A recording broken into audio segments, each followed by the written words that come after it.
Good morning. I have two questions today. First time I met you was in October, and I asked you a question about relationships. I said, I want a relationship, and you said, let it go.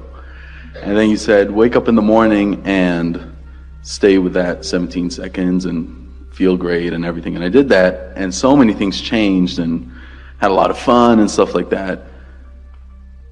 And I guess my question today is that I go through my day, and let's say a song comes on the radio, and I don't feel bad about it, but it makes me think about having a relationship, and then I go with it without noticing that I'm going with it. And a lot of momentum in a lot of those songs. Yeah. A lot of momentum in a lot of those songs. So I guess Esther plays a game where she gets into her car several times a day and backs out of the garage, and XM radio is always on, and whatever song's playing when she backs out, she thinks it has significant meaning to her because it's divine timing after all. She's just not getting in the car because it's time to get in the car. She's waiting for the impulse and going. Sometimes she leaves a half an hour early because the feeling comes to her.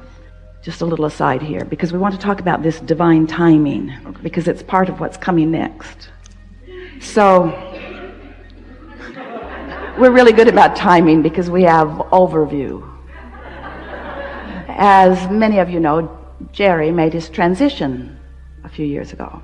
And so Esther has this wonderful ongoing relationship, and they play this game where there's a light in the house that if there's something significant that Esther is thinking about or wondering about, the light will blink, and Esther knows that Jerry's on the case, and then she has a conversation with him. And it's a light that shines down on a wall, and she can see it from nearly every place in the house. The house is U-shaped, so she can see it from her office, she can see it from her living room, she can see it in the bedroom, which is where it is. And so recently, that light stopped blinking so much, hadn't blinked for quite a while. And she has a beautiful kitchen with a stainless steel hood over her stove, and the light on that hood has never worked, which doesn't matter because there are plenty other lights in the kitchen, and she just hasn't taken the time to do anything about it. And so as she went to bed one night, she said, all right, Jerry, that light isn't blinking, and I just want you to know I really like the light thing. I really like it. So if it's all the same to you, I really like the light thing. And when she got up in the morning, the light over the kitchen stove was on. Was on. And she couldn't turn it off. The button just is inoperative. So she wants to think that that's Jerry who's turned that light on just for fun, because it's just like him to not do it the way she wants him to do it, but to do it sort of the kind of way she wants him to do it, but to really do it the way he wants to do it. It's so Jerry. So Esther asks Fidel, the groundsman, to come and see what's up with that switch, because it doesn't seem right that she can't turn the light off. When she leaves the house, her house is a fancy house, she pushes a button and all the lights go off at once, except that light won't go off. So Fidel comes over and he dismantles it and takes it all apart and makes the light go off, and Esther says, thank you very much. And now that light isn't on for a little while, and then a few days later, Esther gets up and she notices the light is on again. And again, she cannot turn it off. So now she's on her way somewhere. She gets in her car. She pushes the button in the garage before she gets in the car that turns all the lights out, except that one. And she's laughing to herself, except that one. And when she gets in the car, the song on the radio, a country western song, is singing, try to leave a light on for me, will ya?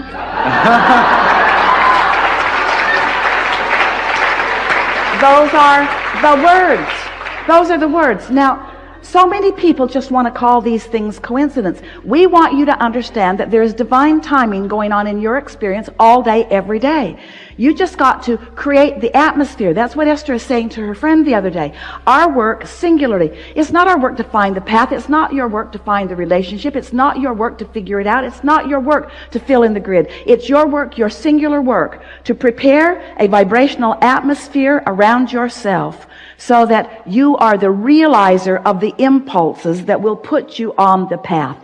Not just because the path will lead you to where you want to go, but because the path is so delicious as it is unfolding. In other words, what could be more delicious than to feel that hands-on all day long, source energy, aware of you, knowing who you are and where you are and who you really are and what you really want, and knowing the precise path to get you from where you are to where you want to be at all times. All you got to do is chill and follow the impulses, you see. And those messages come to you in endless ways, through songs. Esther will be sitting and writing something, and a hummingbird will come and almost touch her on the nose, as if to say, that's the point we were hoping you'd get. Pay attention to what's going on around. Source is using every conceivable, possible messenger to confirm and accentuate things that are important to you. You just got to be aware, you see. And you have to accept that you just have to be one of those weird people.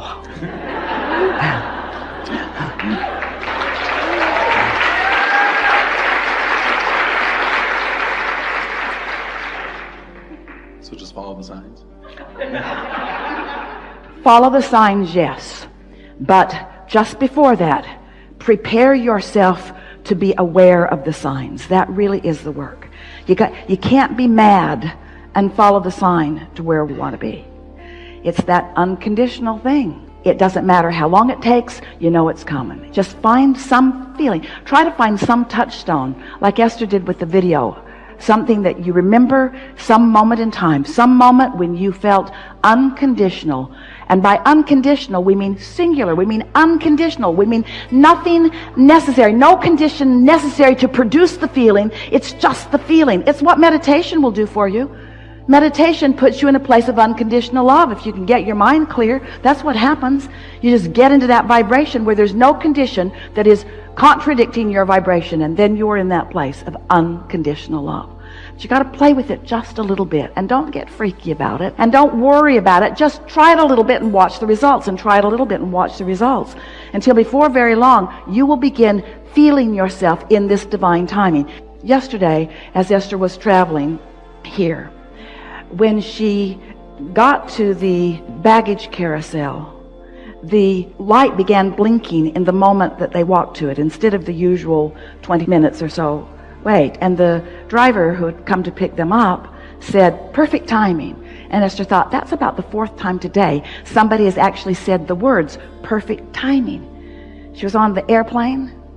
There was a man sleeping next to her. She really wanted to use the bathroom, but she didn't want to bother him. So she sat there and she thought,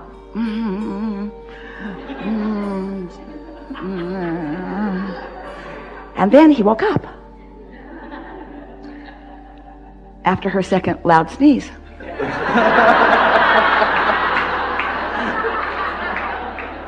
And so she said, do you mind if I scoot out to use the restroom? And he said, no. So she goes and uses the bathroom. When she comes back, she slips into her seat. And as soon as she sat down, the flight attendant brought their lunches. And he said, perfect timing. And Esther thought, is the whole world in on this? Is the whole world in on this? Does everybody know that perfect timing is the way that I am now living? Does everybody know it? Seems so, you see. Perfect timing. So, do you understand that creation, co-creation, relationships, do you understand that that's about rendezvousing with the other? So, let's say you have a meeting place. And do you really want to get there before the other one gets there? And to get there and they're not there, and you're walking around, starting to feel impatient. It's not divine timing. That's off. So you don't want to get there before they're there. You want to get there to meet them, don't you? And don't you trust that the source within you knows who you are and what you want and who they are and what they want? If you can just accept that it's for sure. It's for sure. It's for sure. It's not if. It's really not so much even about when. It's for sure. It's for sure. It's for sure. It's for sure. You just got to chill and know that. And when you rendezvous, you'll know it. You'll know it. You can't miss it. You'll know it. That was my question, actually. You'll know it. You'll know it. And the best part is, not only will you know it, they'll know it. Okay. You see?